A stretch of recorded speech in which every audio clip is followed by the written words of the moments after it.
Hello दोस्तों, welcome back to advice brain, जहां आपको मिलती है कंपनी लॉ और बिजनेस कंप्लायंस की हर जरूरी बात एकदम आसान लैंग्वेज में। आज हम बात करने वाले हैं एक बहुत ही important offer of sale of shares by certain members of company as per companies act 2013। तो वीडियो को एंड तक जरूर देखिए क्योंकि यह नॉलेज आपके काम आने वाली है, चाहे एग्जाम हो या एक्चुअल कंपनी मीटिंग्स। चलिए शुरू करते हैं।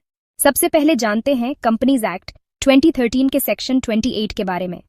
यह सेक्शन कुछ स्पेसिफिक मेंबर्स के द्वारा शेयर्स के ऑफर फॉर सेल से रिलेटेड है। इसका मतलब यह है कि अगर कंपनी के एग्जिस्टिंग शेयर होल्डर्स अपने शेयर्स पब्लिक को बेचना चाहते हैं तो वो इस प्रोसेस को एक रेगुलेटेड तरीके से फॉलो करके कर सकते हैं।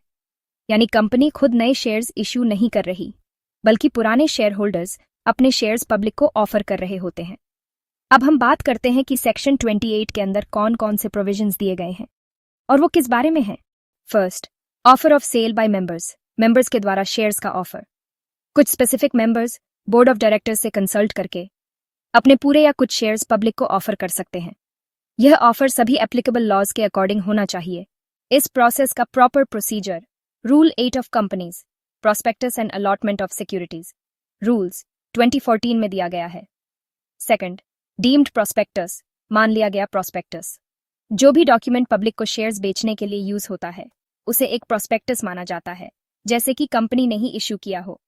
इसलिए प्रोस्पेक्टस से रिलेटेड सारे लॉज, रूल्स और लायबिलिटीज जैसे मिसस्टेटमेंट या ओमिशन की जिम्मेदारी उस डॉक्यूमेंट पर भी लागू होंगे। Third, authorisation and reimbursement, permission और खर्च का पेमेंट। जिनके शेयर्स पब्लिक को ऑफर किए जा रहे हैं वो मेंबर्स मिलकर कंपनी को ऑथराइज करते हैं कि वो उनकी तरफ से यह ऑफर प्रोसेस हैंडल करे, और इस पूरे प्रोसेस में जितना भी खर्चा आता है उसका पेमेंट उन्हीं मेंबर्स को कंपनी को वापस करना होता है। अब हम आखिर में बात करते हैं सेक्शन 28 ऑफ कंपनीज एक्ट 2013 की एप्लीकेबिलिटी के बारे में। यह सेक्शन तब लागू होता है जब एग्जिस्टिंग शेयर होल्डर्स अपने शेयर्स पब्लिक को बेचना चाहते हैं। ये कंपनी के द्वारा की गई पब्लिक ऑफरिंग से अलग होता है, क्योंकि यहाँ कंपनी नए शेयर्स इश्यू नहीं करती, बल्कि पुराने शेयर होल्डर्स अपने शेयर्स बेचते हैं। इस सेक्शन का मेन पर्पस ये इंश्योर करना है कि ऐसे शेयर ऑफर्स ट्रांसपेरेंट तरीके से हो और सारे रेगुलेटरी रूल्स का प्रॉपर कंप्लायंस किया जाए। तो दोस्तों, यह था हमारा आज का video on offer of sale of shares by certain members of company.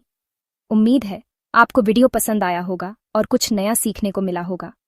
अगर आपको ये कंटेंट यूजफुल लगा हो तो लाइक जरूर करिए, कमेंट करके बताएं आपका नेक्स्ट टॉपिक सजेशन क्या है, और चैनल को सब्सक्राइब करना ना भूलें for more such informative videos. और हाँ, बेल आइकॉन दबाना मत भूलना ताकि आपको मिलती रहे लेटेस्ट अपडेट्स सबसे पहले। मिलते हैं नेक्स्ट वीडियो में एक नए टॉपिक के साथ। Thank you.